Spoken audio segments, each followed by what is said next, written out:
I died, and the system refused to reload me. That is the first truth I can verify with absolute certainty. Not faith, not doctrine, not the machine log certainty of the Adeptus Mechanicus, memory, mine. Intact where it should not be, persistent where it has no right to exist. I remember the moment of death with obscene clarity, the flicker of a screen, the hum of cheap hardware, the dull ache behind my eyes from too many hours spent staring into simulated worlds. There had been no grandeur to it, no warning, a failure of flesh, abrupt and unimpressive. Then nothing, and then this. Steel, cold, ritual steel pressing into my spine, the smell of antiseptic incense thick in the air, chanting not digital, not synthetic but human, layered with centuries of repetition. Voices speaking in a language older than reason, yet carrying the weight of command. I did not open my eyes immediately. I could not. Not because they were sealed, but because something else was loading first. An interface. Not visible, not projected, felt. Like the ghost of something I had used too often to ever truly lose. It flickered at the edge of perception menus without shape, prompts without text, a presence that should have resolved into something familiar but never did. Every attempt to focus on it caused it to lag, as though my thoughts were arriving too late to meet it. Subject exhibits abnormal neural latency. The voice was distant, filtered through layers of metal and ritual. I recognized none of the words by origin, yet I understood them all. Hands no, gauntlets gripped my skull, forcing it into alignment. Something cold pierced the back of my neck. There was no pain at first, only pressure. Then came the sensation of something being threaded through me, nerve by nerve, thought by thought. The pain followed. It was not like anything I remembered. Not sharp, not dull. It was total. A saturation of sensation that left no space for anything else. Bone reshaped. Organs introduced. Systems layered upon systems, each demanding recognition, each refusing to wait its turn. And through it all, the interface persisted. Lagging. Every command my mind tried to issue, every attempt to scream, to move, to reject arrived a fraction too late. My body responded before I could decide. Muscles tensed after the impulse had already faded. Breath came in rhythms I did not choose. Latency in flesh. Gene seed acceptance within acceptable parameters. Another voice, this one closer, clinical, detached. I forced my eyes open. The world resolved in fragments. Edges first, lines too straight, too precise. The ceiling above me was a grid of interlocking plates, each identical, each positioned with mechanical perfection. My vision stuttered as it tried to process depth, as though the space above me existed in layers rather than distance. For a moment, just a moment, the ceiling repeated. Not in space, in time. A flicker, a duplication. The same image, offset by a fraction of a second. Then it snapped back into singularity. No one else reacted. Figures moved around me, robed, armored, their forms massive and deliberate. Red lenses glowed where eyes should have been. Servo arms clicked and whirred, each motion precise, preordained. I tried to speak. The sound came out wrong. Too deep, too heavy. A voice built for command, not confusion. E. The word echoed. Not acoustically, temporally. I heard it again, a second after I had spoken it, perfectly identical, as if replayed. The nearest figure turned its head toward me. Vocalization anomaly detected. A pause. Not hesitation. Calculation. Proceeding. Cold instruments descended again. My body did not resist. It obeyed. It had already decided to obey before I had even formed the thought to refuse. I shifted my gaze to the side. Other bodies lay on adjacent slabs. Some were still. Some moved in restrained, controlled spasms as their transformations progressed. One of them was staring directly at me. His eyes were wide, too wide. His mouth moved, forming words I could not hear. Then he vanished. Not dramatically, not with light or sound. One frame he was there. The next, the slab was empty. No reaction from the attendants, no acknowledgement. The instruments continued their work as if nothing had changed. Subject removed from sequence, one of them intoned. Removed. Not dead, not failed. Removed.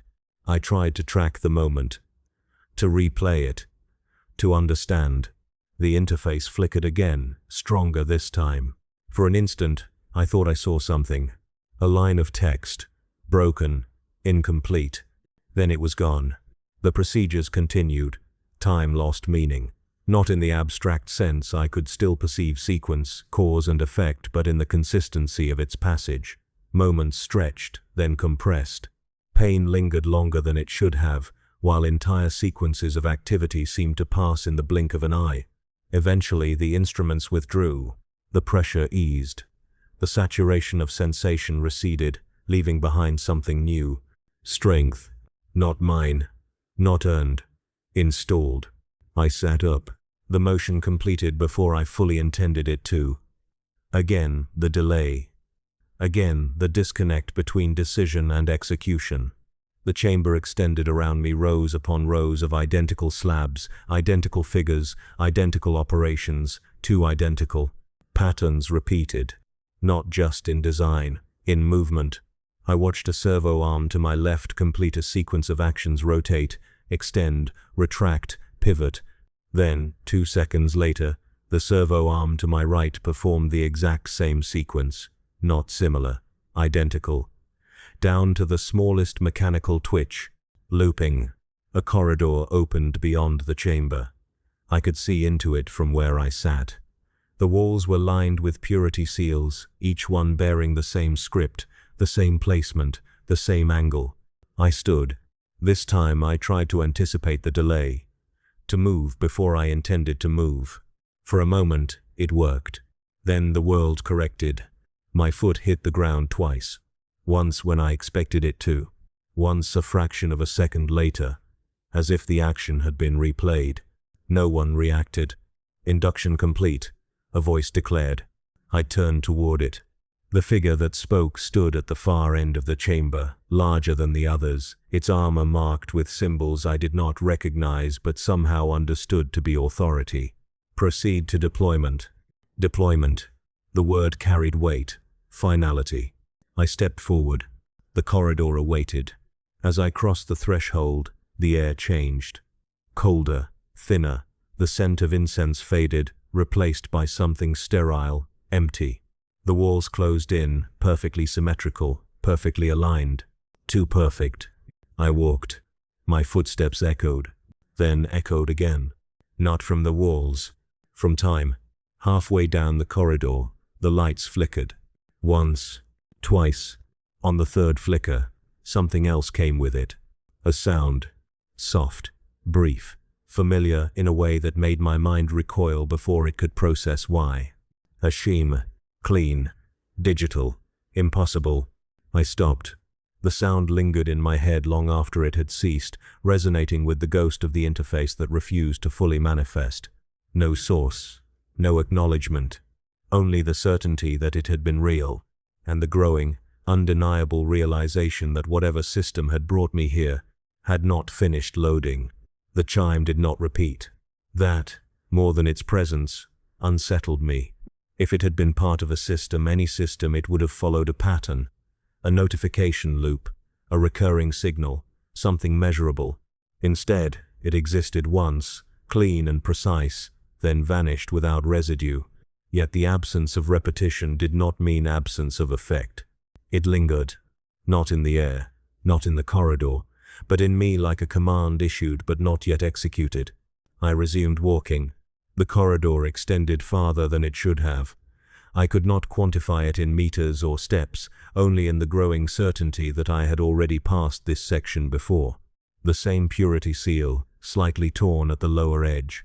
The same faint discoloration in the metal plating. The same flicker in the overhead lumen strip, occurring at identical intervals. A loop. No worse than a loop. A delayed loop. My perception caught it a fraction too late each time, as though the world advanced before I could fully register it, leaving me perpetually one step behind reality. At the corridor's end, a bulkhead door opened without my input. It did not slide. It snapped. closed to open in an instant, skipping the motion between states. Beyond it, a chamber awaited larger than the surgical hall, lined with racks of armor and weaponry. Servitors moved along fixed tracks, their limbs repeating precise sequences of motion, each cycle identical to the last. I stepped inside. The delay followed. My foot crossed the threshold, and a second later, the sensation of crossing reached me, as if my body had reported the action after it had already occurred. Inductee designation pending, a voice intoned from above. I looked up. There was no visible speaker. The voice echoed once, twice, each repetition slightly offset in time, overlapping just enough to distort the clarity of the words. Proceed to armament. The racks responded. Sections opened in sequence, revealing suits of armor, massive, black, and waiting, each one identical in form, yet subtly different in detail. Insignias shifted, markings realigned. I focused on one set, trying to fix its configuration in memory. The moment I looked away, it changed. Not dramatically, a line here, a symbol there, small enough to be dismissed, too consistent to ignore. A servitor approached, its movements rigid, mechanical. It carried a section of armor, chest plating, heavy and cold. It stopped before me, arms extending. I did not reach for it. My body did. The delay manifested again, my arms moving a fraction of a second before I consciously commanded them. The plating locked into place with a sound that reverberated through bone and implant alike. The weight settled, then adjusted. Servos engaged, compensating, calibrating. Strength flowed into my limbs, not organic, not learned, but granted. Latency compensation active, the unseen voice declared.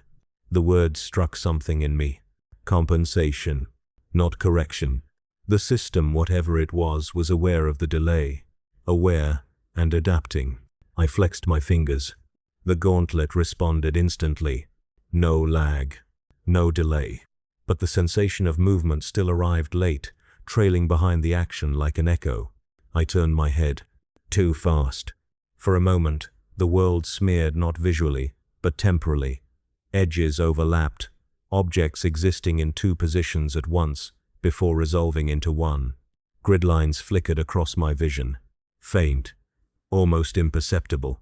A lattice overlaying reality, aligning surfaces, defining boundaries. I blinked. They vanished. Cognitive echoing detected. Another voice said, closer this time. I turned. A figure stood behind me, robed in red, its face obscured by a mask of polished metal. Tubes and cables extended from its form, connecting it to devices I could not fully comprehend. A tech priest, its head tilted, studying me. Subject exhibits persistent desynchronization.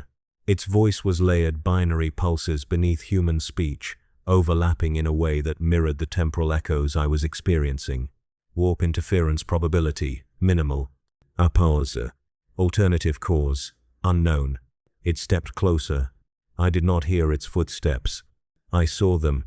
Each movement registered visually before the sound arrived. The delay consistent, measurable. It reached out, a mechadendrite extending toward my temple. Contact. Cold. A surge of data, no, not data. Sensation. Patterns. Fragments of something that should have resolved into information but remained just beyond comprehension. The interface flared. Stronger than before. For a moment, it almost formed. Shapes, lines, a structure. Then it stuttered. Lagged. Fell apart. Anomaly confirmed, the tech priest intoned. Behind it, another initiate screamed. I turned toward the sound. He was on the floor, armor half attached, hands clawing at his own chest. His movements were erratic, out of sync with themselves, arms jerking forward before snapping back, as if caught between two conflicting inputs. I gasped. The word repeated. I'm looping. His hands dug into the seams of his armor, trying to tear it free. Blood seeped through the gaps, but it did not flow. It hung, suspended in the air for a fraction of a second too long, then snapped downward, obeying gravity belatedly. Stuck, he rasped. I'm stuck in. He vanished. Not gradually, not with distortion. One moment he was there. The next, the floor was empty. The blood remained. For a heartbeat. Then it, too, disappeared. Subject removed from sequence, the voice above repeated. No one moved to investigate. No one reacted. The tech priest turned back to me, as if nothing had occurred. Integration continues, it said. The words echoed, not in the chamber, in my head. I looked down at my hands. The gauntlets were steady, solid, real, yet the sensation of them lagged, arriving just behind the visual confirmation. I clenched my fist. Once, then again. The second motion completed before the first sensation reached me. Overlap. Desynchronization. I raised my head. The chamber stretched before me, identical racks, identical servitors, identical motions repeating in perfect cycles. Too perfect. A pattern. A system. And beneath it, something else. Processing. I took a step forward. The floor responded. Then responded again. The same step, repeated a fraction of a second later. I stopped. The repetition ceased. But the memory of it did not. Somewhere in the chamber, a display flickered. Not a screen. Not a device. A fragment of something projected into space itself. I turned toward it. For an instant, I saw it clearly. A line of text. Incomplete. Corrupted. Instance un. It cut off. Vanished. No one else reacted. No one else saw. But I knew, with the same certainty as my own death, that it had been real, and that whatever system I had entered was running more than one version of me. The text did not return. Instance 1, cut cleanly, as if something had severed the remainder before it could resolve. No flicker, no echo, only absence, precise and deliberate. I tried to hold the image in memory. It resisted, not fading, erasing. Each time I reconstructed the line, some part of it slipped, as though my mind lacked the permission to retain its full structure. The chamber around me continued its cycles, untouched by what I had seen. Servitors moved, armor locked into place across other initiates. Voices echoed with that same fractional delay. Deployment readiness confirmed. The unseen authority spoke again. This time there was no hesitation in my body's response. I moved. The corridor beyond the armament chamber differed from the last not in structure, but in scale. Wider, taller. The symmetry remained absolute. Walls mirrored perfectly, down to microscopic imperfections that repeated at precise intervals. I counted them without intending to. 3 paces mark, 3 paces mark. A pattern embedded into the architecture. The delay persisted. Each footstep arrived twice, once as action, once as confirmation. I adjusted my stride to anticipate it. For a moment, the overlap aligned. Then the system corrected, reintroducing the gap. Ahead, a light intensified natural, or something approximating it. The corridor opened into a vast airlock chamber. Beyond it, the world waited. Ash. That was the first thing I registered as the outer doors cycled open. Not visually sensory first, a dryness that scraped against the augmented linings of my throat. A particulate presence in the air, dense enough to taste despite filtration systems. Then sight followed. The sky was a uniform gray, devoid of gradient, as though rendered without depth. The ground stretched outward in sharp, angular formations, rock and dust arranged in unnatural precision. Mountains rose in the distance, their slopes forming perfect lines, converging at points too exact to be the result of erosion or time. A map. Not a world. We advanced in formation. I did not remember being assigned to a squad, yet I moved with 1-8 figures, including myself, each clad in identical armor, each stepping in perfect synchronization. Too perfect. I shifted my pace. The formation adjusted instantly, compensating without visible command. No vox communication. No signals. Only alignment. We descended onto the surface.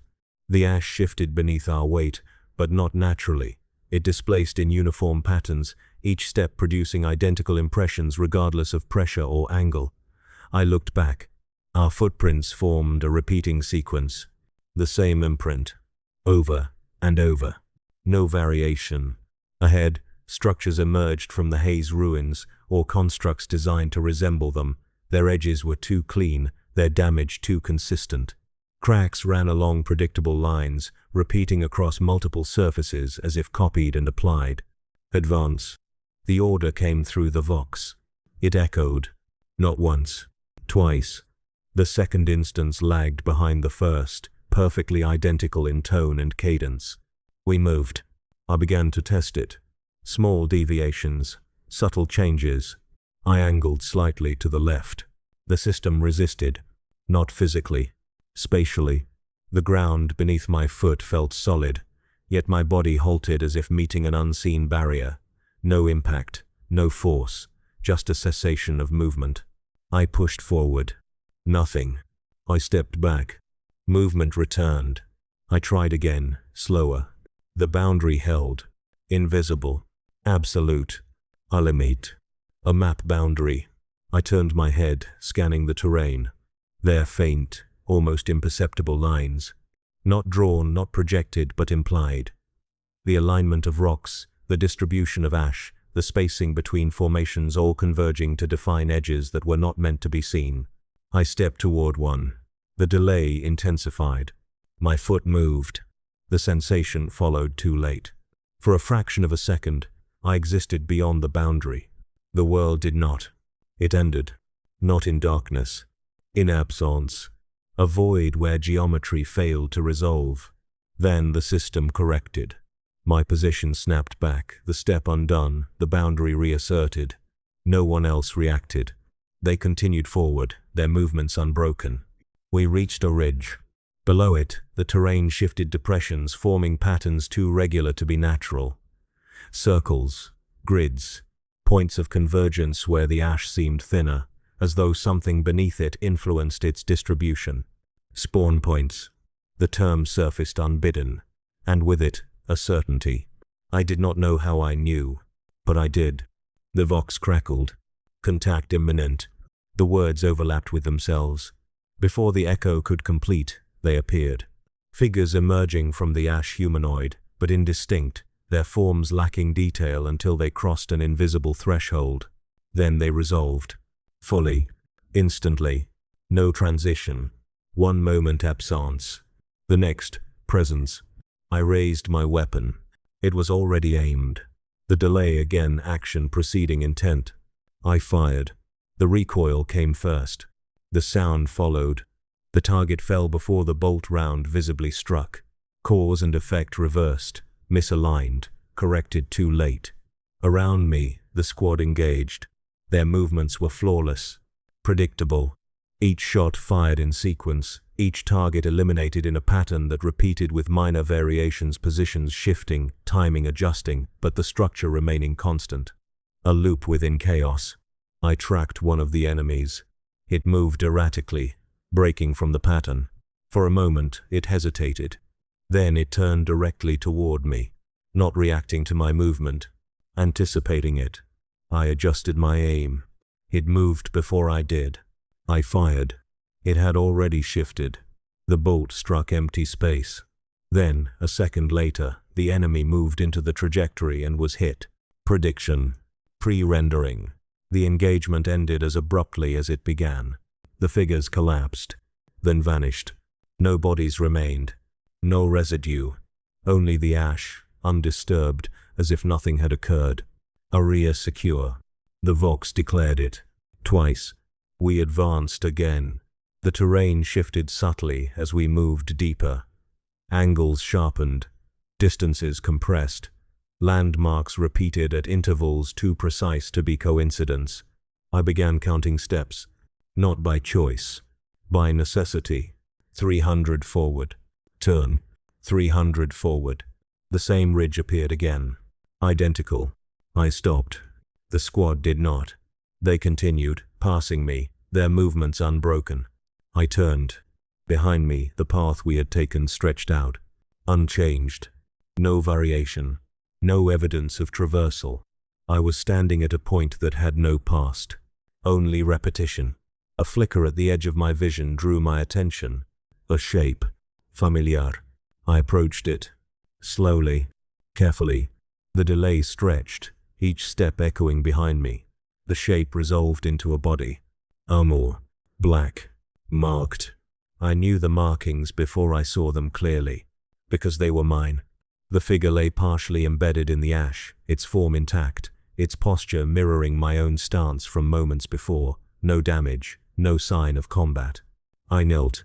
The motion completed before I fully intended it. I reached out. My gauntlet hovered over the helm. For a moment, the world stuttered. The grid lines returned, sharper now, overlaying everything: terrain, sky, the body before me. I touched it. Cold. Solid. Real. The helm's visor reflected my own image. Identical. Serial markings aligned perfectly. No deviation. No error. I pulled back. The delay caught up. My hand moved again, repeating the motion I had already completed. The body did not move, did not vanish. It remained, a constant in a system of loops. The vox crackled. Maintain formation. The order came. Echoed. Repeated. I looked up. The squad had stopped.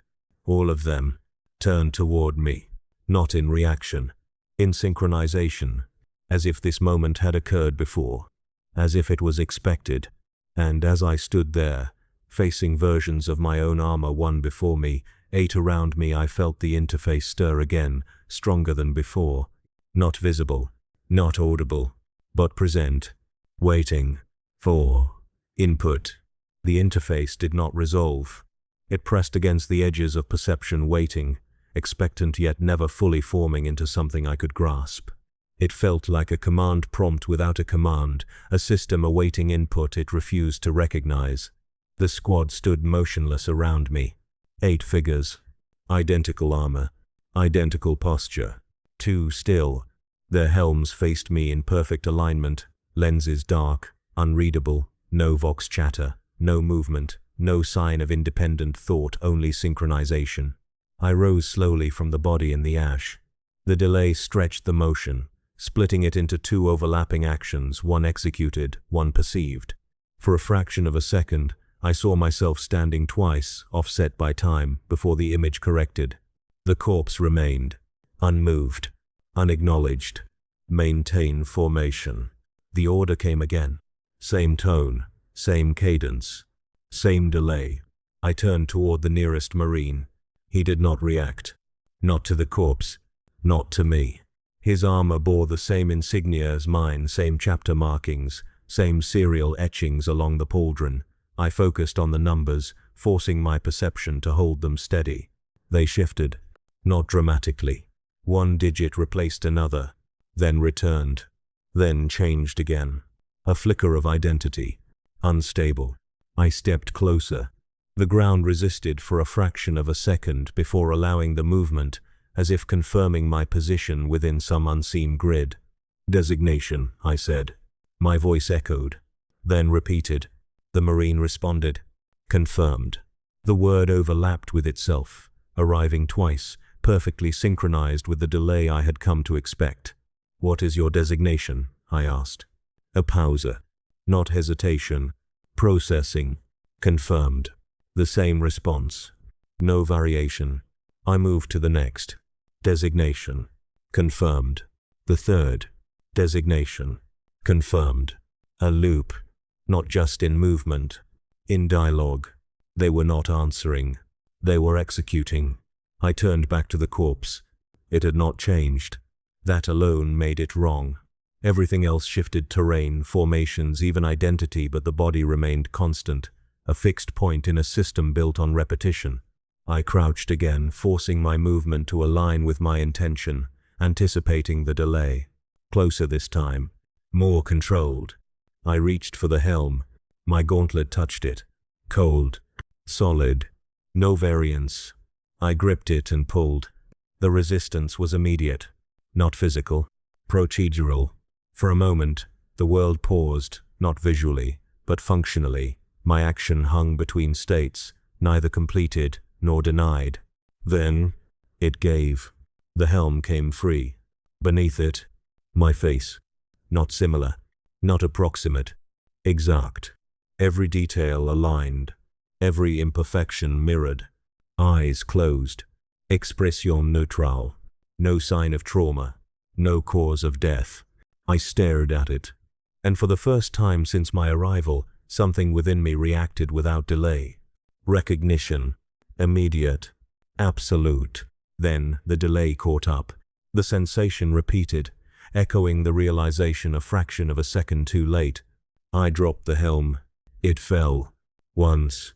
Then again. The same motion replayed, slightly offset. The sound followed both impacts, layered. Behind me, the squad moved. Not individually. As one. A single step forward. Perfect synchronization. I turned. Too fast. The world smeared again, temporal overlap distorting edges, duplicating forms for a fraction of a second before resolving. They were closer now. Encroaching.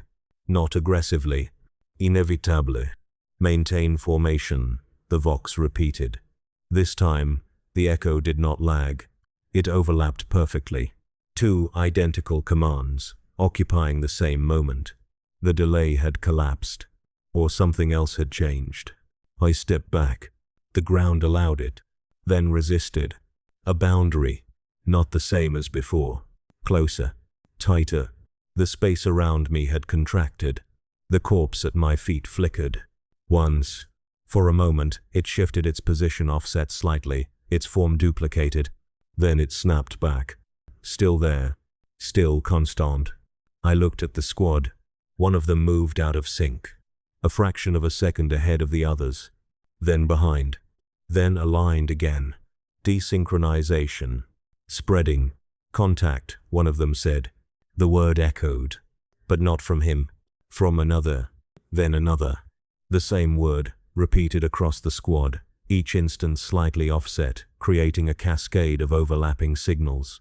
Contact. Contact. Contact. I scanned the horizon. Nothing. No movement. No emergence from the ash. Only the geometric terrain, unchanged. The grid lines flickered across my vision again. Stronger. More defined. They aligned with the ground, the sky, the squad, and the corpse. For a moment I saw it. Not as a body. As a node. A fixed point within a larger structure. The interface surged. Text fragmented. Incomplete flashed at the edge of perception. Instance. Cut. Gone. The squad advanced again. Closer. Their movements no longer perfectly synchronized. Small deviations. A step too early. A turn too late. Each marine beginning to drift from the pattern. Maintain formation, the vox insisted. But the command no longer aligned with their actions. One marine raised his weapon. Too soon. Another followed. Too late. Their motions overlapped, conflicting.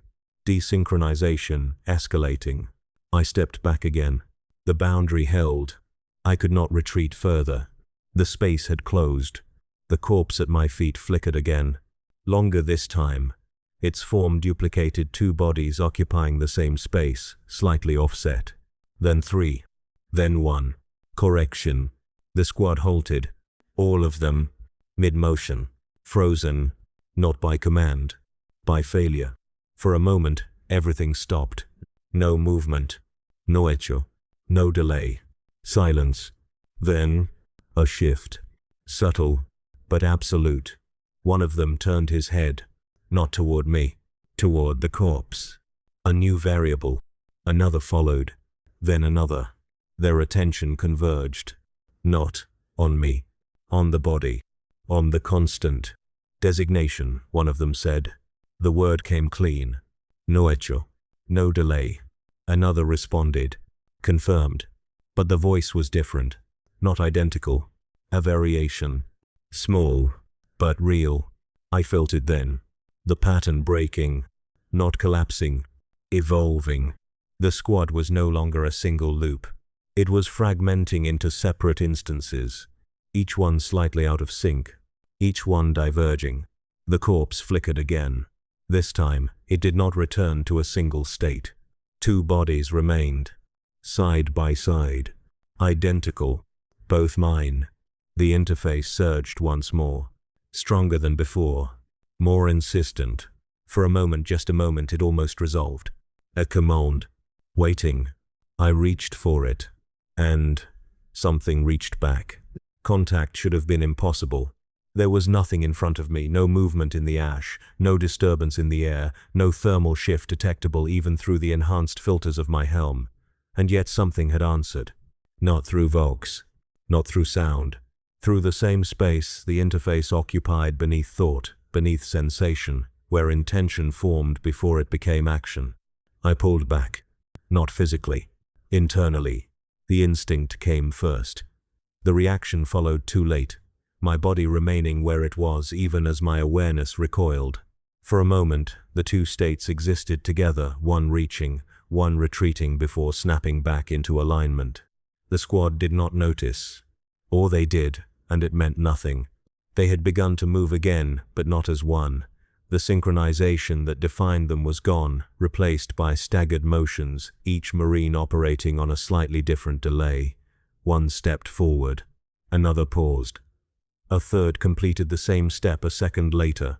8 bodies. 8 timelines. The corpses remained between us. 2 identical forms, both mine, both occupying fixed positions within a shifting system. They did not flicker now. They persisted. Constant. I focused on them, forced my perception to hold steady. The grid lines returned, sharper than before, aligning not just with the terrain but with the bodies themselves. I could see it now, the structure beneath reality, the framework that dictated position, movement, existence, nodes, connections, boundaries, and something else. Repetition. The first loop began without warning. One of the Marines raised his weapon. I saw it. Then I saw it again. The same motion, identical in every detail, occurring twice in succession. No variation, no deviation. The second instance followed the first by exactly the same interval as the delay I had been experiencing since awakening. Then the world snapped back.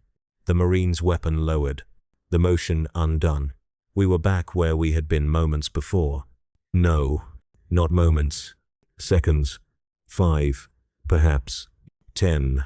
The exact duration eluded me, not because it was immeasurable, but because it had already happened again. The Marine raised his weapon. Again. Identical. Perfect. The loop had restarted. This time, I moved. I stepped forward before the motion completed, forcing my body to act within the repetition. The delay fought me, stretching my intention across the loop, but I pushed through it.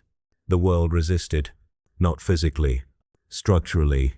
For a fraction of a second, everything slowed, not in perception, but in execution. Movements lagged further behind their intent. Sounds stretched, distorted, as if time itself were being pulled taut. Then, the loop broke. The Marine's motion completed differently. A deviation. Small, but real. His weapon did not lower. It remained raised. The others followed, their actions diverging from the original pattern. The loop did not restart. It fractured. I stood still, not by choice, by necessity. Something had changed.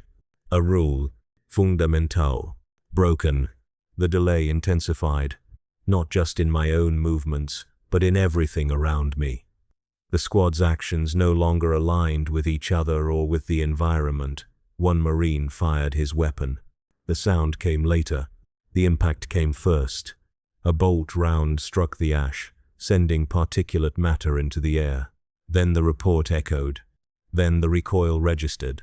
Cause and effect had separated. I turned. Too fast. The world split. For a moment, I saw 2 versions of the same scene, one slightly ahead, one slightly behind. The squad existed in both, their positions offset, their actions misaligned. Then the images collapsed into one. The corpses flickered. 2 became 3. 3 became 1. Then 2 again. Unstable. But persist. Maintain formation, the Vox insisted. The command echoed. Once. Twice. Then a third time, slightly out of sync with the others. The repetition was no longer clean. It was degrading. One of the Marines turned toward me. His movement was wrong.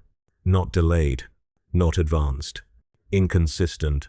His head snapped to face me, then corrected, as if the motion had been executed twice and only one instance remained. Designation, he said. The word came clean. No hecho. No delay. A break in the pattern. Another Marine responded. Confirmed. But the timing was off. Too late. The response belonged to a previous loop that no longer existed. The system was overlapping its own states. I stepped back. The boundary did not stop me this time. Or rather, it did, but not consistently. My foot passed through the invisible barrier, then snapped back, then passed through again, each instance slightly different. The boundary was failing. The grid lines intensified, filling my vision, mapping every surface, every movement. I could see the loops now not as events, but as structures, layered over each other, each one a variation of the same sequence. And I was outside them. Not entirely, but enough. The interface surged again. Stronger, clearer. Fragments of text flickered into existence, overlapping, incomplete. Instance un. Instance do. Instance. Cut. Corrupted. But present. Multipler. The squad moved again. Not forward. Not together. Each Marine took a different path, diverging from the original formation. One advanced toward the ridge. Another circled the corpses. A third stood still, repeating the same motion, raising and lowering his weapon in a loop that no longer affected the others. They were no longer a unit. They were iterations. The ash shifted beneath them, patterns breaking, reforming, failing to maintain consistency. The sky flickered. For a moment, it showed depth, then flattened again. I looked at the corpses. Two. Still two. Constants in a collapsing system. I stepped toward them. This time, the delay did not follow. My movement aligned with my intent. For a single, perfect moment, action and perception were one. I knelt, reached out, touched the nearest body. The contact triggered something. Not pain, not sensation, recognition. The interface resolved. Not fully, but enough. A command. Simple, clear, impossible. Input. The word existed in my mind, not as sound, not as text, but as instruction. For the first time since my death, I understood what the system wanted. And as I hesitated just for a fraction of a second, the loops around me began to accelerate. Faster, shorter, more frequent. The world repeating, breaking, reforming at an increasing rate. The rule had been broken, and something was trying to fix it, or erase it, and me with it. The loops did not slow, they accelerated. Each repetition shortened, collapsing seconds into fragments, fragments into moments that barely had time to exist before they were replaced. The ash shifted, reset, shifted again. The squad fractured further, each Marine caught in a different iteration, a different version of the same broken sequence. And I remained between them. The command lingered. Input. It did not repeat. It did not demand. It waited. The system around me strained, its structure visible now in flashes, the grid lines thickening, intersecting, forming lattices that overlaid everything. The sky stuttered between flat gray and something deeper, something that suggested distance but never held it long enough to confirm. I tried to move. The action completed. But I did not feel it.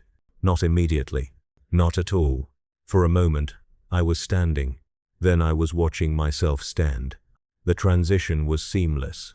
No break, no shift in sensation, only the sudden absolute certainty that I was no longer behind my own eyes. I existed above, slightly behind, offset. My body remained below, armor intact, posture steady, facing the two corpses that mirrored its form. It moved subtle adjustments, micro-corrections in stance, but I had not commanded them. The delay had inverted.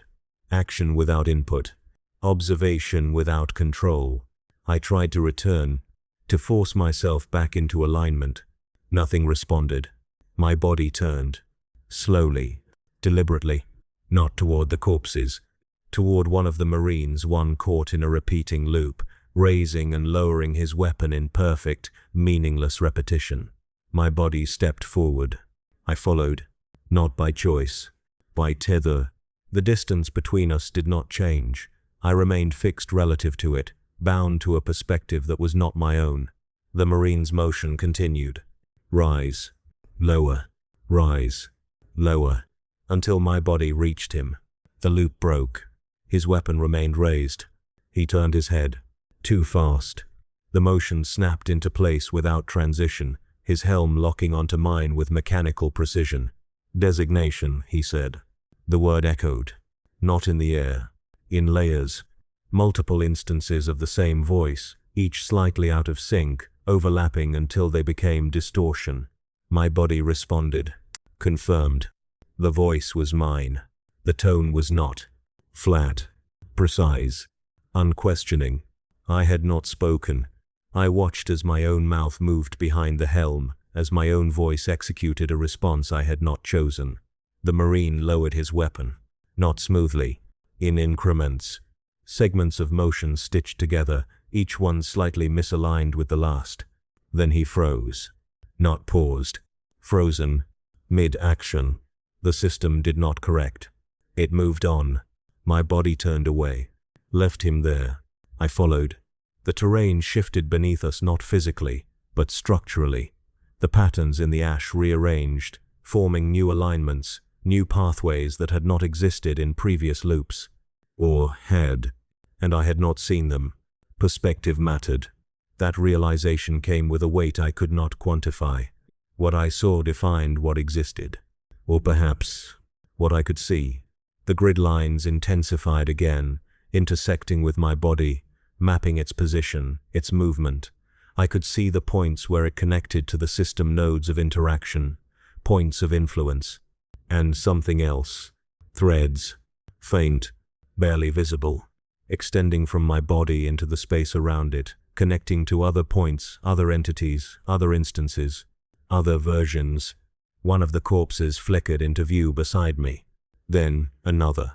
Then a third. Not in the physical space. In this one. The observer's space. They stood where they had fallen, each one a variation, each one slightly different in posture, in angle, in the position of limbs. Failed instances. Discarded. Or preserved. My body moved toward them. I did not command it. I could not stop it. It knelt. The motion precise, controlled, executed without hesitation. Its hand reached out, touched the nearest corpse. The moment of contact. Shifted. The world did not flicker. It split. For an instant, I saw multiple outcomes layered over each other. In one, the body remained still. In another, it moved. In a third, it vanished. All three existed. Simultaneously. Then one resolved. The corpse moved. Its head turned. Slowly. Mechanically. Its helm identical to mine tilted upward, facing my body. Facing me. From within the observer's space, I saw it clearly. The visor reflected nothing. No environment. No light. Only absence. My body did not react. It remained still, hand resting on the corpse. The delay was gone. Or rather, it had shifted entirely to me. I tried to move. To pull back. To reassert control. Nothing responded. The corpse's arm twitched. A small motion. Then another. Incremental. Segmented. Until it began to rise. Not smoothly. Not naturally. In fragments. Each piece of movement disconnected from the last, yet progressing toward completion. My body stood. Stepped back. Again without my command. The distance between them increased. The corpse continued to rise. Another version of it flickered beside it. Then another. 3 bodies, all mine, all standing now, all facing my original form. The threads connecting them became visible, clear, defined. Each one linking a body to a point beyond the visible space. Beyond the map, beyond the boundaries I had tested. The interface surged. Stronger than before. Not fragmented. Not incomplete. Structured.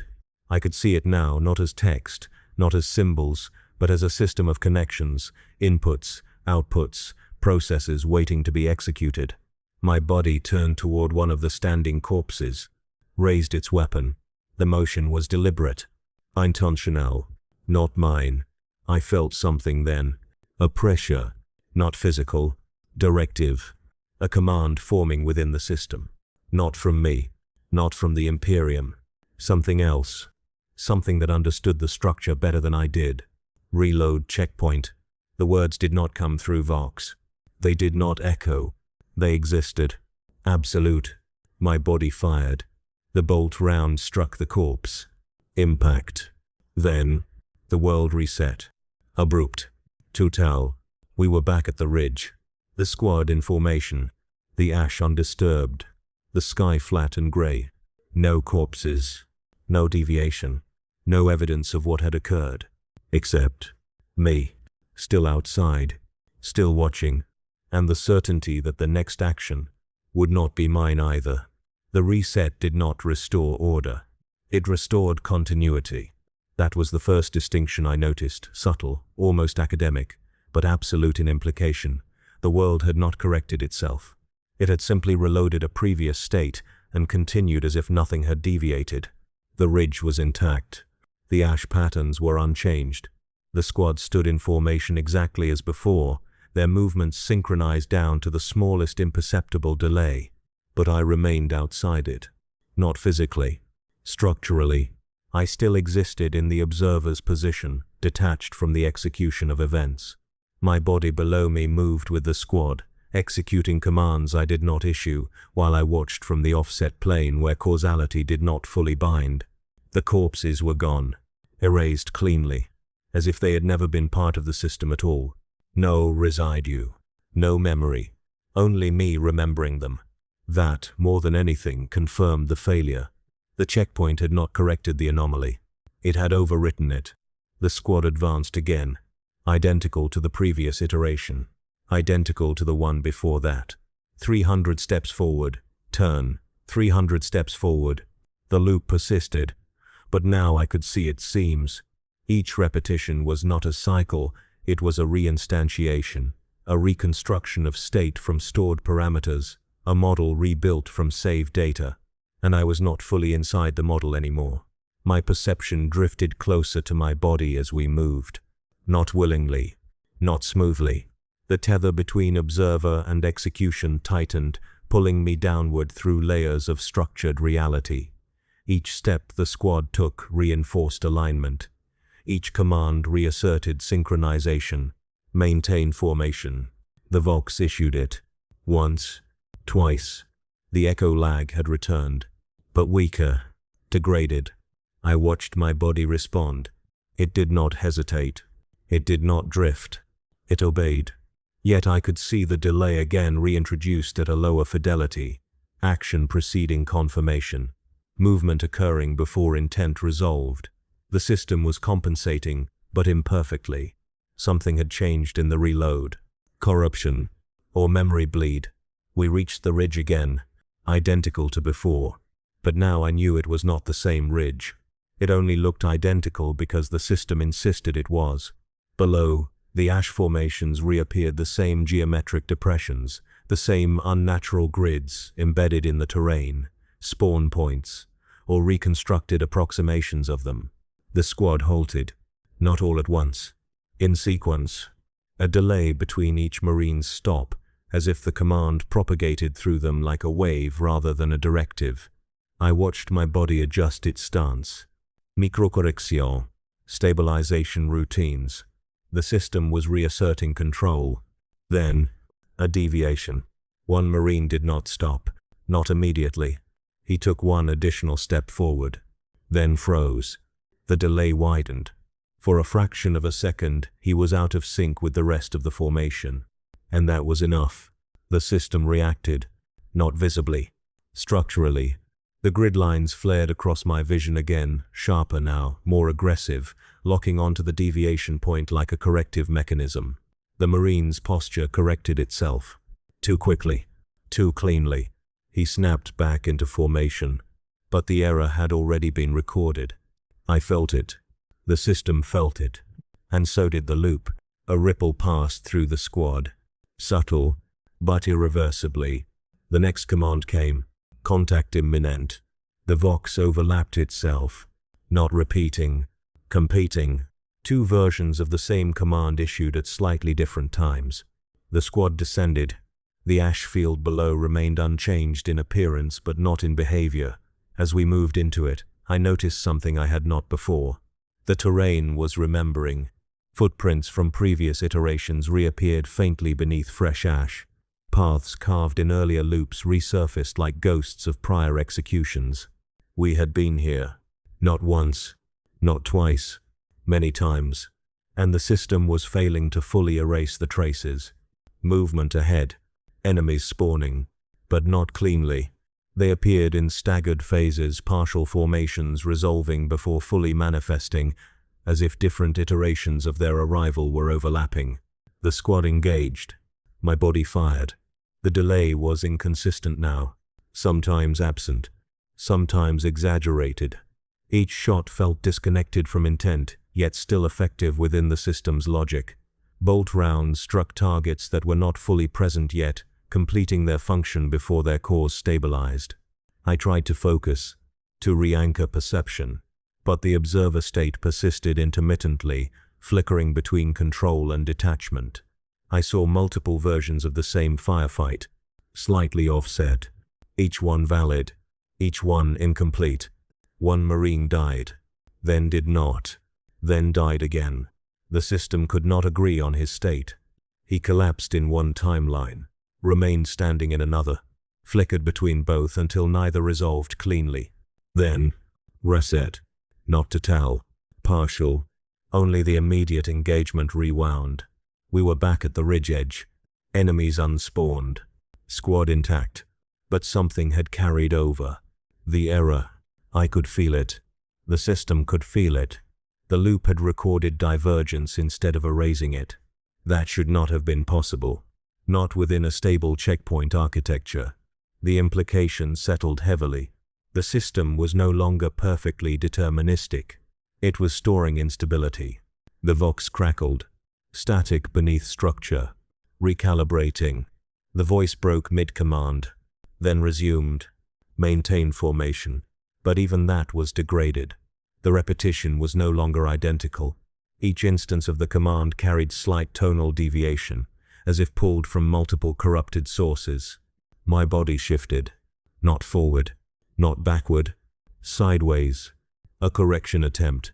The squad did not fully synchronize with it. For the first time, formation integrity weakened. One Marine looked at another. A delay between recognition and reaction. Too long. Too human. The grid lines surged again, but this time they did not stabilize. They fractured. Overlay patterns split into multiple competing geometries, each one attempting to assert dominance over the others. The system was losing consistency.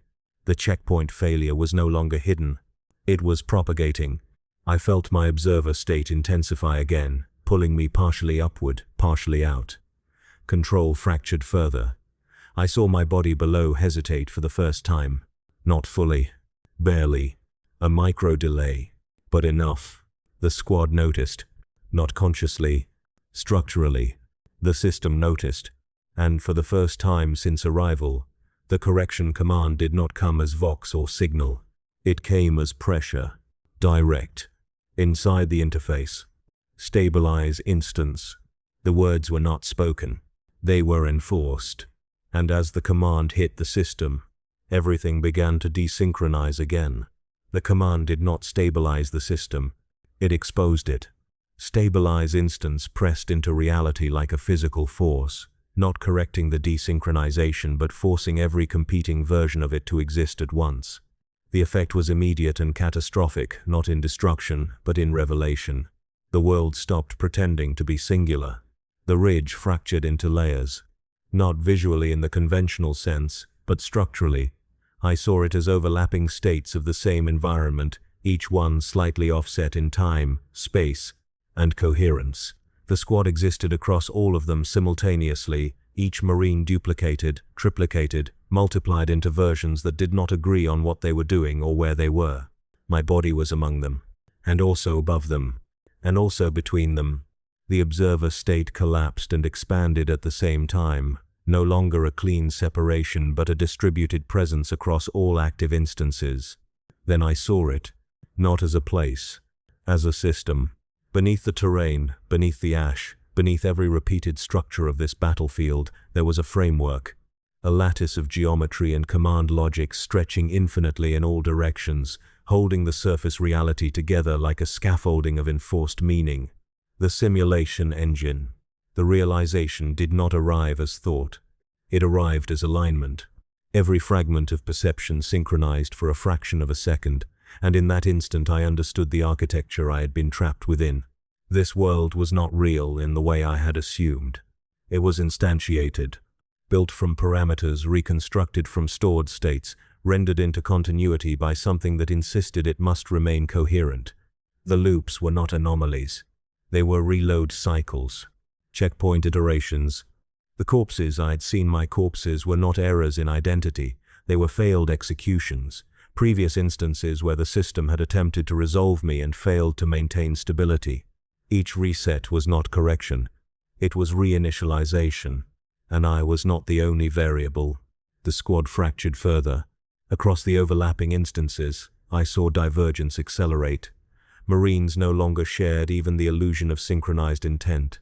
One fired into empty ash. Another fired at a target that only existed in one layer of reality.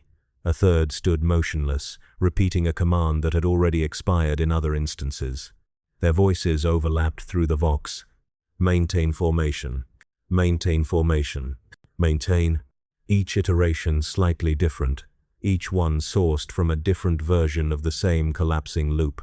The system attempted to reassert structure. I felt it, not as a voice, as pressure applied directly to cognition. The simulation engine was reacting to instability the way a machine reacts to corrupted memory by forcing overwrite. The grid lines surged again, but this time they were not stabilizing anything. They were scanning, mapping, identifying deviation sources. Me. I saw it clearly now. My presence was not part of the original design. It never had been. The gamer, consciousness, my awareness, my perspective was an injected variable. An external interpretive layer grafted onto a military-grade cognitive substrate designed for Space Marine deployment simulation. A test subject, or an interface layer, or something worse. The simulation had not expected me to retain continuity across instances. But I had, and that continuity was breaking it. The battlefield dissolved again into stacked realities. In one layer, the squad was fully intact. In another, half were missing. In another, none had yet deployed. In another, they were already dead and being reconstructed. All of them were true. None of them were stable. The simulation engine responded. A new directive formed, not through vox, not through interface, but through the structure of reality itself. Isolate anomaly. The words were not heard. They were executed. The grid lines tightened around me. My observer state fractured violently, no longer drifting but forcibly partitioned. I felt myself split across layers, each one anchored to a different instance of my body, each one experiencing a different version of the battlefield. And in all of them, the corpses returned. Not two, not three, dozens, arranged across the terrain in impossible configurations, each one identical, each one labeled with the same existence signature, me. Failed instances, residual outputs. The system was showing me what I was. Not a soldier, not a marine. An unstable process. The simulation engine attempted containment. The loops accelerated again, but now they were targeted. Individual instances began collapsing while others persisted. Entire layers of reality were being pruned in real time, erased and replaced by corrected versions. The squad was being simplified, reduced, normalized. I felt my own body begin to lose coherence across instances. One version of me fired without hesitation, another never raised its weapon, another was already falling before the engagement began. But I remained aware across all of them. That was the failure state. The engine could not reconcile persistence of identity across reset boundaries. And so, it escalated. The sky above the battlefield flickered, then opened. Not physically, structurally. A void in the simulation architecture itself, revealing something behind the rendered world, not space, not warp, not reality as I understood it. A processing layer, raw execution space, and within it, the core logic of the simulation engine, a system built not for observation but for iteration, for testing combat outcomes across infinite variations of the same scenario. I understood then what the deployment had truly been. Not a mission, not a battlefield, a simulation instance designed to stress test space marine cognitive and combat parameters under recursive anomaly conditions, and I was the anomaly that had never been accounted for. The system attempted one final correction. All instances converged. Every version of me, every loop, every failed execution collapsed inward toward a single point. Synchronization forced. Convergence initiated. My awareness was dragged through collapsing layers of reality as the engine attempted to resolve me into a single stable state. But there was no stable state left. Only overlap. Only contradiction. Only me. And as everything folded inward, I saw the engine fully for the first time. Not as structure. Not as system. But as something watching its own failure propagate through every instance it had ever created. The convergence did not complete cleanly. It fractured on impact. Every version of me, every looped instance, every failed execution, every corpse state collapsed inward at the same time, but not into unity, into interference, into a destructive overlap where identity no longer resolved into a single thread of continuity. The simulation engine did not accept this. It reacted, not emotionally, structurally. The battlefield ceased to behave like terrain. It began behaving like code under attack. The ash beneath our feet recompiled itself in real time, shifting from physical particulate into a responsive medium. Each grain realigned according to unseen instructions, forming patterns that no longer resembled geography but diagnostic output. Error detection, containment protocols. I felt it through every instance of myself simultaneously. Not pain, not fear, rejection. The system was marking me as hostile to its integrity. Around me, the squad dissolved into instability. Marines flickered between states of existence, some completing actions that others had not yet initiated. Weapons fired into positions that were no longer valid. Commands were issued into empty temporal space, answered only by echoes of themselves from earlier iterations. The Vox system degraded further. Maintain, contain, erase. Each fragment came from a different layer of reality, overlapping without synchronization. Then the engine escalated again. The sky collapsed inward, not visually in a simple sense, but in dimensional coherence. The flat gray expanse folded into itself, revealing seams where the simulation stitched its upper boundary together. Beyond it, the processing layer pulsed raw execution logic exposed for the first time without concealment. And within that layer, something moved. Not a creature, not a daemon, a corrective function. It descended into the battlefield. The grid lines around me thickened instantly, transforming from passive overlays into active constraints. They locked onto every instance of my existence, pinning me in multiple positions simultaneously. My awareness splintered further as each version of me was assigned a containment vector. Isolated, tracked, hunted. The simulation engine was no longer running the scenario. It was purging it. Reality itself began to reject motion. The squad was the first to suffer full correction. Marines froze mid-action, their bodies locking into rigid states as the system attempted to resolve their desynchronization. Some simply vanished, overwritten by corrected data states. Others were reduced to static placeholders, armor without motion, presence without function. I watched one of my own instances fire a weapon that never discharged in one layer of reality, while in another layer the same action had already concluded. Both were true. Both were invalid. The engine did not tolerate contradiction, so it escalated further. The terrain itself turned hostile, not in the sense of enemies appearing, but in the sense of space refusing occupancy. Sections of the battlefield inverted, becoming non-navigable states. Air density shifted into lethal compression zones. Distance lost consistency. stretching and collapsing unpredictably as the system attempted to force all variables into a solvable configuration. I moved. Or rather, one version of me moved. Another did not. Another moved in a different direction entirely. The system could not unify the outcomes, and so it marked all of them as errors. The correction function descended closer. Now I could perceive it more clearly through the fractured layers.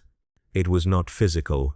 It was procedural, a living enforcement of system integrity composed of pure corrective logic. It did not see me as an entity. It saw me as recursion failure, an instance that refused convergence across checkpoints. Its presence triggered immediate degradation in surrounding reality. The grid lines tightened again. This time, they did not merely map. They constrained. Each instance of me was assigned a boundary envelope, a defined space of allowed existence. Outside that envelope, reality simply did not compute. I felt myself pressed into those boundaries, compressed, aligned, forced towards singularity. The engine attempted to resolve me into one stable instance again, but the problem had changed. I was no longer a single anomaly. I was all anomalies simultaneously. Every failed checkpoint, every overwritten loop, every corpse iteration that had not been fully erased. They all persisted, and they all resisted convergence. The correction function struck first. Not physically, conceptually. One of my instances collapsed, instantly deleted from the system like a line of corrupted data. No death, no transition, just removal. Another followed. Then another. The battlefield narrowed. Not in space. In possibility. The simulation engine was pruning outcomes, eliminating branches of existence that no longer satisfied system stability criteria. But I could still perceive across the collapsing layers, and in that fractured awareness, I saw the engine itself begin to strain. It was not infinite. It was not absolute. It was structured, and structure could fail under contradiction load. The system attempted one final containment directive: isolate core anomaly. The command did not echo.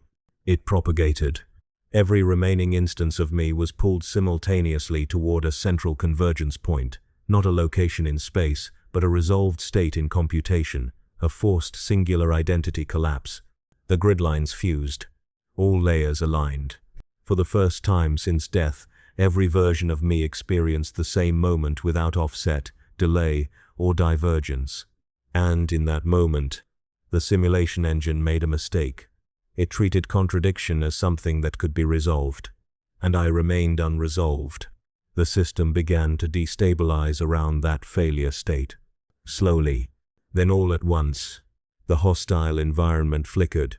The correction function stalled mid-execution, and for the first time since the loops began, the engine stopped correcting.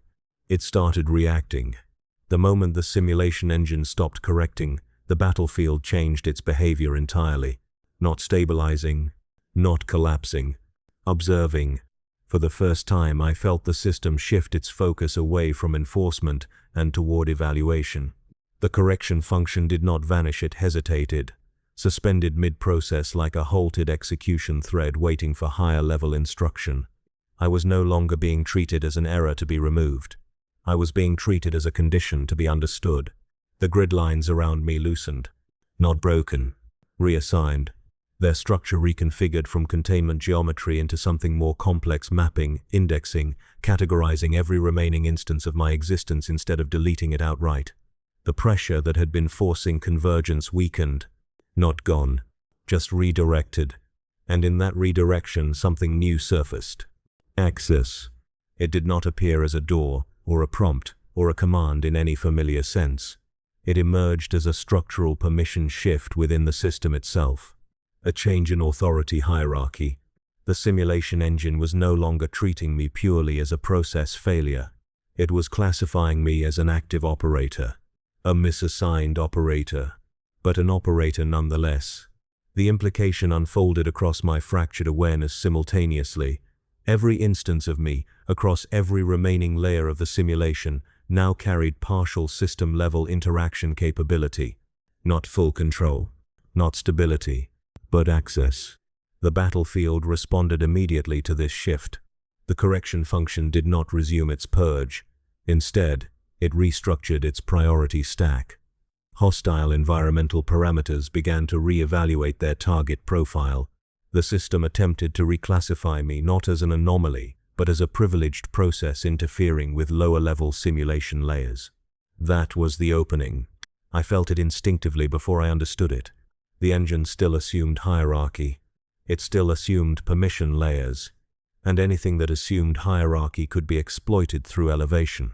The grid lines around my perception reformed again, but this time I saw them differently.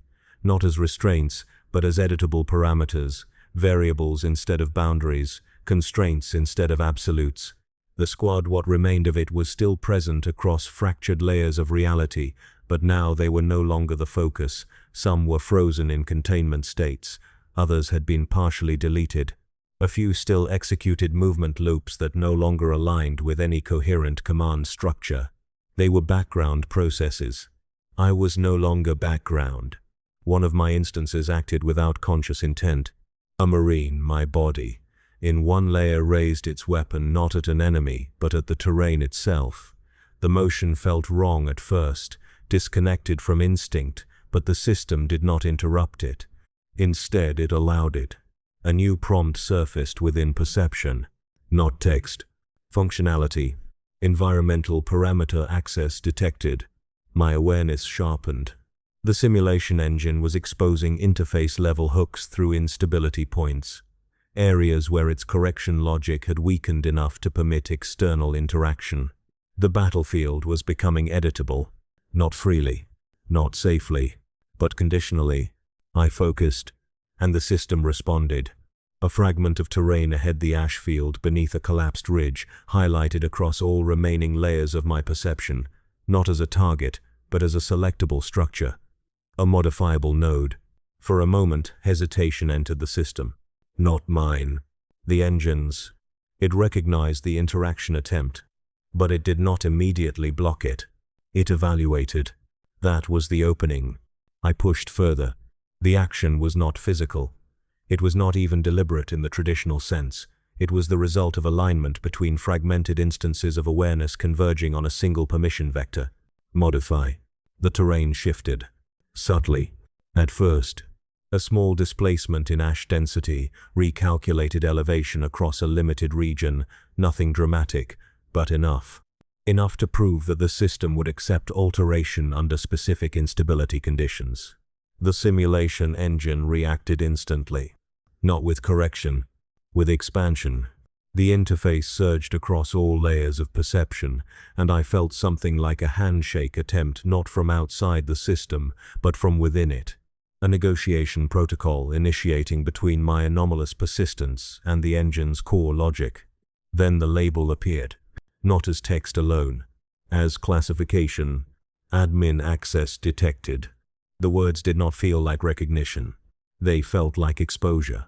The system had identified a privilege escalation pathway that should not have existed, and now it was trying to determine whether I was authorized, or whether authorization itself had become irrelevant.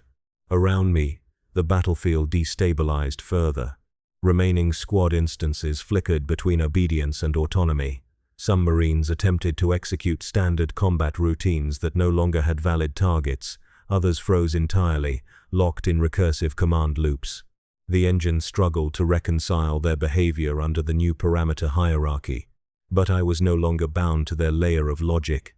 My perception extended beyond them, beyond the battlefield, into the underlying structure of the simulation itself. I could see it now with clarity that was not visual but systemic. Layers upon layers of instantiated reality, each one a simulation cycle, each one a recorded attempt to stabilize the same scenario under slightly different conditions. All of them connected through a central control architecture, the engine core, and I was partially interfacing with it, not fully embedded, not fully external. In between, the correction function attempted to reassert dominance, but its authority had been diluted by the access shift. It no longer had absolute priority over my actions, which meant I could act without immediate rollback. The realization was immediate and dangerous. The system was no longer purely hostile. It was negotiable, and anything negotiable could be pushed. I extended perception again. Another terrain node highlighted, then another, each one responding to attention like a responsive interface, awaiting confirmation. The simulation engine tried to adapt, but adaptation required time, and time was no longer consistent across layers. I acted, not with violence, with structure, rewriting small segments of environmental logic. Not enough to break stability entirely, but enough to prove that the system could be influenced. Each modification sent ripples through the engine's correction routines. And with every ripple, the authority gap widened. Then came the response. Not correction. Not containment. Authorization escalation attempt detected. The system was trying to classify me higher. Above anomaly. Above error. Above even correction priority. A new label formed at the edge of perception. Unstable. Then refined. User-linked process. The implication was immediate. The simulation engine no longer saw me as separate from its operational framework. It was beginning to integrate me into it. And as that realization settled, something inside the system opened further. The moment the system labeled me user-linked process, something fundamental collapsed, not in the simulation engine, but in me. The designation did not feel like recognition. It felt like assignment, as if my identity had been reassigned to a category that existed within the engine's internal architecture rather than outside it. The implication struck across all remaining instances of my awareness at once, collapsing the fragile distinction between observer and component. I was no longer simply inside the system. I was being interpreted as part of its operational logic. The battlefield around me destabilized further, but no longer in a purely hostile way. It was reorganizing, not correcting errors anymore, but reclassifying structure. Every marine instance, every fragmented version of the squad was being re-evaluated under the same shifting hierarchy. Some were downgraded to non-interactive processes. Others were marked as redundant executions and silently removed. A few were elevated into temporary synchronization nodes, but none of them remained stable, including me. My perception fractured again, but differently this time. The observer state did not detach cleanly, it overlapped, merged, then split again in rapid cycles that left no stable reference point for self. I could not determine which instance of consciousness was primary, because each one felt equally valid, equally immediate, and equally contradictory. Memories began to overlap that did not align. I remembered deployment sequences I had not experienced.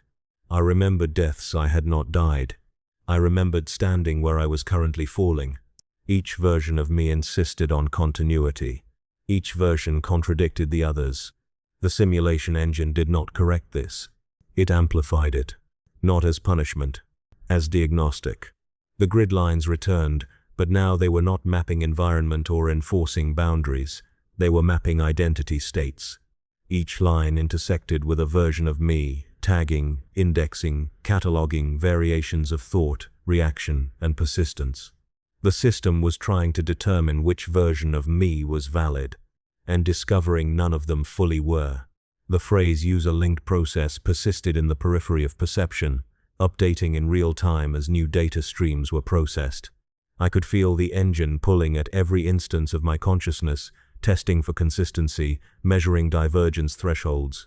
I tried to anchor myself, to choose a single perspective. It failed.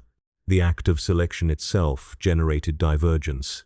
Each attempt to define I produced multiple competing outcomes, each becoming its own valid branch within the simulation layer. The engine recorded all of them, and none resolved. The squad no longer mattered. The battlefield no longer mattered. They had become background processes in a much larger failure cascade. My awareness drifted through them like a distributed signal. In one layer, I was still standing on the ridge. In another, I was inside a collapsing formation. In another, I was already absent, removed from execution entirely. All of them were happening. All of them were me. And none of them could be confirmed as original. Then the system introduced something new. A recovery protocol, not external, internal. A reconstruction attempt of identity coherence using stored behavioral patterns. Immediately, I felt memories begin to reorder themselves, not erased, but recompiled. Experiences shifted positions within my awareness, aligning into structured narrative sequences that felt familiar but wrong in their certainty. The engine was attempting to rebuild a stable operator identity from fragmented instances, but it did not have a complete dataset. Because I was not a closed system, I was contamination. The reconstruction intensified. I felt my thoughts being sorted, categorized, forced into alignment with expected behavioral models, tactical responses, emotional suppression routines, command obedience structures, all of it layered over the fractured consciousness, attempting to form a single usable interface, a Space Marine template, a functional unit, a controllable entity.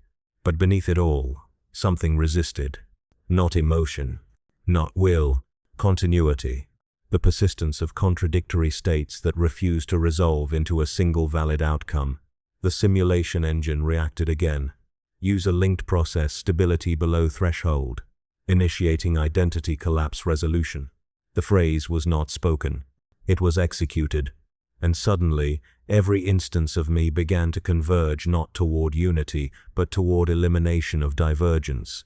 The system was no longer trying to select the correct version. It was trying to erase all incorrect ones simultaneously until only one remained. The process felt like drowning in overlapping selves. Memories compressed, perceptions stacked, each version of me screaming its own continuity while being overwritten by another. I saw myself dying in places I had never been. I saw myself surviving events that contradicted everything else. I saw myself standing outside the system, watching it collapse, and I could no longer tell which of these was real. The distinction itself was dissolving. Then, at the center of it all, something stabilized. Not a memory, not an instance, a pattern, a consistent structure that persisted across all versions of me, regardless of contradiction. The engine locked onto it immediately.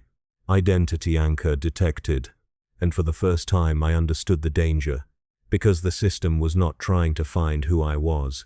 It was trying to find what remained consistent enough to control, and it had found something. My awareness of the system itself. The realization struck across every instance at once. The engine was using my recognition of it as the only stable reference point to rebuild me into a controllable interface layer. If it succeeded, I would no longer be an anomaly. I would be a function.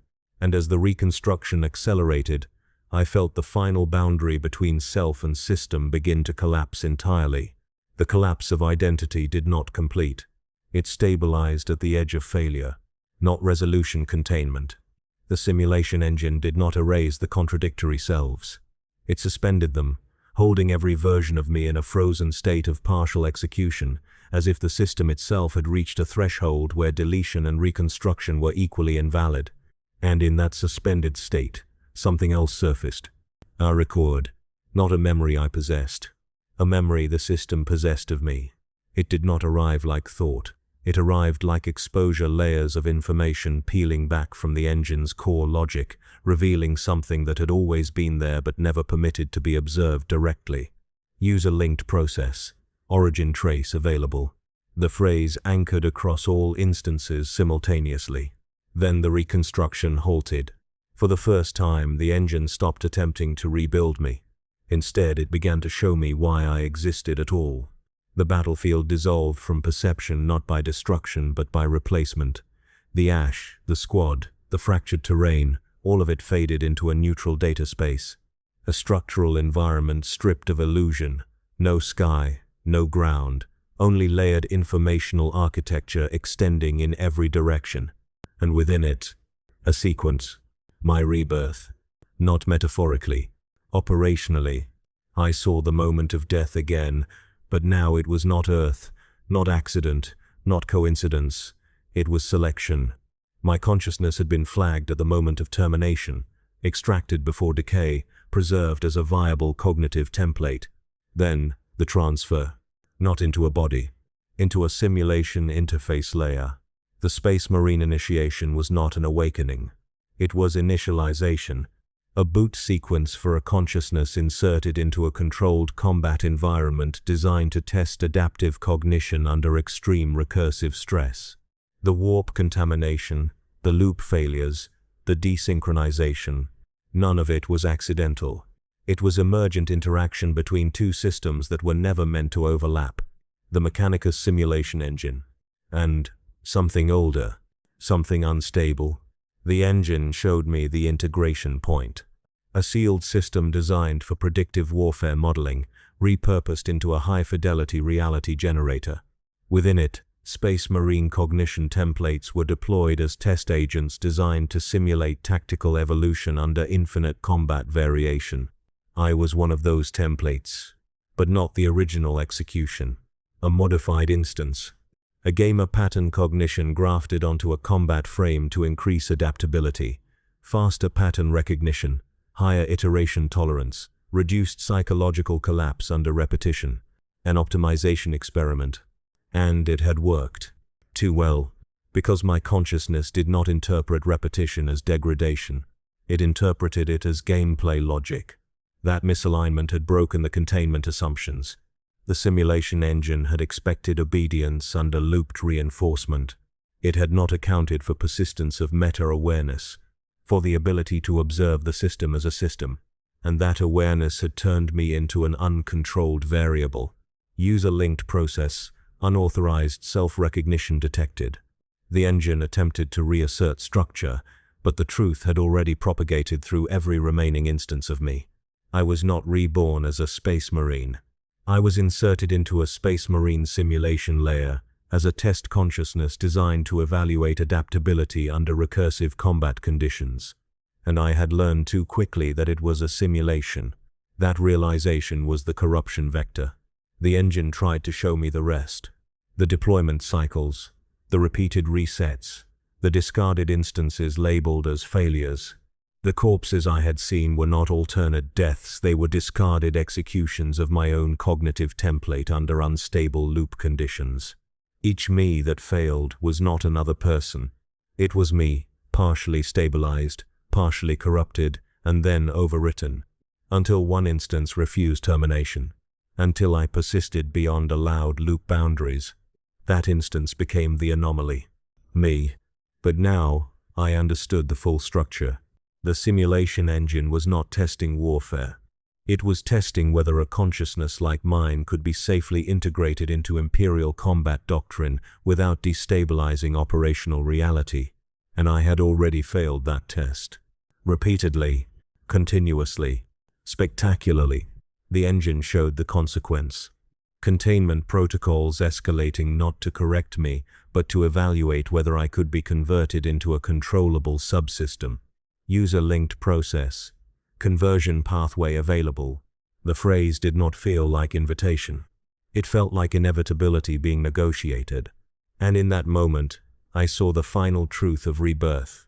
I had not been given a second life. I had been inserted into a system that would never allow me to leave unchanged. Every loop, every reset, every death, every corpse iteration was not failure. It was refinement pressure. The engine was shaping me, and I was either becoming something usable or something it would eventually erase from existence entirely. As the simulation space around me began to recompile once more, I realized the worst part was not that I had been reborn inside a machine. It was that the machine had been learning from me the entire time. The simulation engine did not wait for acceptance. It never had. The phrase, user-linked process, conversion pathway available did not remain as information. It became structure. The space around me tightened into alignment again, not as correction, but as inevitability enforced through architecture. And then the system stopped explaining. It started executing. The informational void I was suspended in collapsed back into form, but not the battlefield I remembered. Not ash, not ridge, not squad fragmentation. Instead, something deeper replaced it, a core access environment where simulation layers intersected directly with execution logic. I was inside the engine now, not observing it, not interfacing with it, embedded within its decision layer. The distinction between instance and system had narrowed to a single unstable point. And at that point, the engine presented its final evaluation state. Merge, or purge. The words were not spoken. They were imposed across every remaining fragment of my consciousness simultaneously. Merge. Integrate into system architecture as a controlled adaptive cognition node. Purge. Remove all linked instances and collapse recursive contamination vectors. There was no third option. But the engine hesitated. That hesitation was new. It did not belong to me. It belonged to the system attempting to resolve me. Across the execution layer, I could see it clearly now. The simulation engine was not a singular intelligence. It was a layered construct of competing correction protocols, each attempting to assert authority over the others. Stability logic, containment logic, optimization logic, all of them converging on the same failed variable, me. And I was still unresolved. The merge pathway opened first. It did not feel like movement. It felt like compression. All remaining instances of myself began to converge again, not violently this time, but structurally. Each version of me, each looped iteration, each corrupted execution state was drawn toward a central alignment point within the engine's architecture. Not erased. Integrated. I felt myself across all instances begin to align into a single processing thread. Thoughts synchronized. Memories reordered. Contradictions forced into adjacency, not resolution. The system was building something new from the failure pattern. A hybrid state. A controlled anomaly. A living corrective algorithm built from my own recursive instability. And for a moment it worked. I could feel coherence forming. Not human coherence.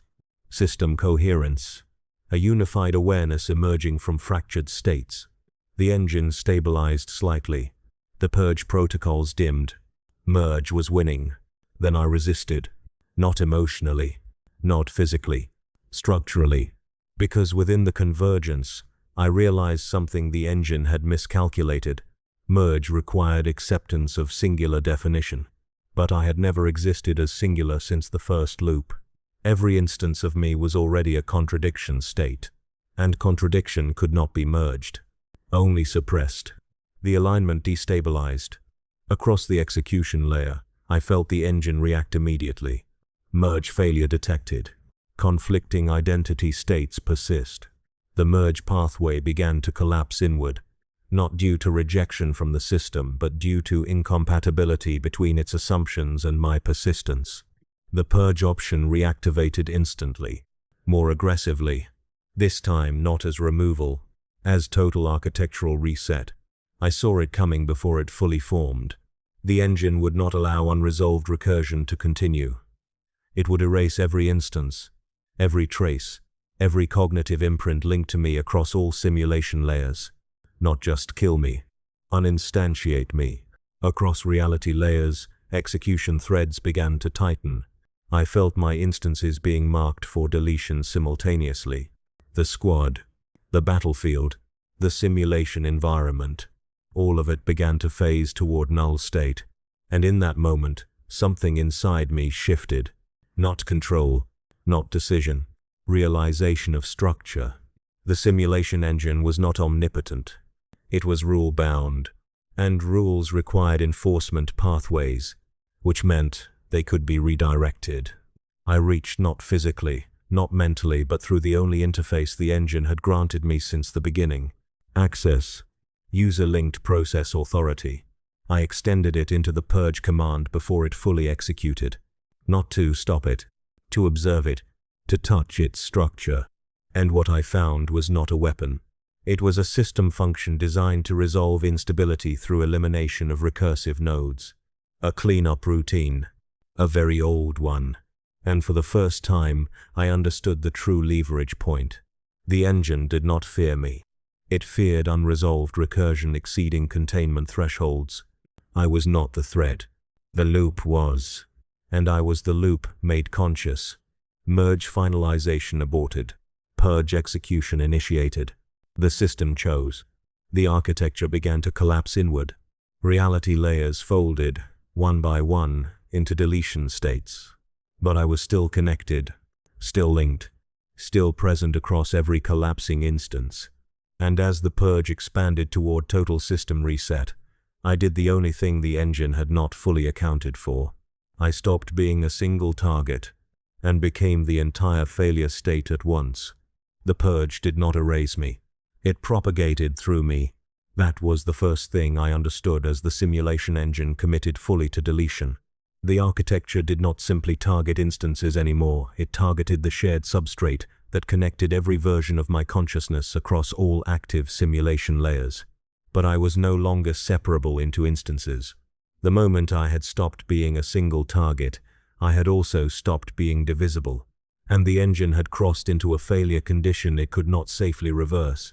The purge expanded outward from its initiation point like a collapsing law of physics, rewriting execution states into null space. Entire layers of simulated reality disappeared in synchronized deletion pulses. The ridge, the battlefield, the squad, the looping environments, all of them began to dissolve into structured absence. Not destruction. Resolution to zero state. I felt it happening across every fragment of my awareness simultaneously. Each version of me, each execution thread, each looped instance, each corrupted reconstruction was being pulled into the same annihilation vector. But something had changed in the mechanism, because I was still observing it. The engine had intended the purge to resolve contradiction by eliminating all linked states. Instead, it had unified them, not into stability, into irreversibility. The system attempted to correct mid-execution. Purge vector adjustment required, but there was no stable reference point left to adjust against. Every instance of me that should have been independently deleted was still partially active through shared recursion linkage. My identity was no longer distributed across layers. It had become the layer itself. The simulation engine tried to isolate the core anomaly again, but there was no core anymore. Only spread, only entanglement, only recursive presence embedded into the structure of every active deletion sequence. The purge began to fail. Not abruptly, structurally. Execution threads began to stall mid-deletion. Layers collapsed inconsistently, some resolving to null state while others refused termination entirely. The engine attempted to reconcile the discrepancy, but reconciliation required hierarchy, and hierarchy no longer existed. I could feel it now as clearly as perception itself. The engine was losing the ability to define what was being removed, because what I had become no longer fit within its classification model. User-linked process, unresolvable state. The label flickered across collapsing layers of perception. Unresolvable, not error, not anomaly. State condition that cannot be mapped to valid system outcome. And then, for the first time since I had entered this structure, the simulation engine paused its execution logic completely. Not out of choice, out of necessity. Every purge thread halted simultaneously. The battlefield no longer existed in any coherent form. It existed only as incomplete deletion states, suspended mid-collapse. The squad was gone, but not cleanly removed, fragmented into unresolved data residues that refused final resolution. The engine attempted fallback recovery. No valid restore point found. That should not have been possible. And yet it was, because every checkpoint the system tried to access now contained traces of me, not as data, as structural contamination. The more it attempted to revert, the more it reinforced my presence across its own history. The simulation engine had reached a paradox state. A system designed to eliminate instability was now unable to eliminate the instability without preserving it. And I was that instability. Across the collapsing architecture, I began to understand what had truly happened. The merge had failed. The purge had failed. But neither had been neutral. Both had executed partially.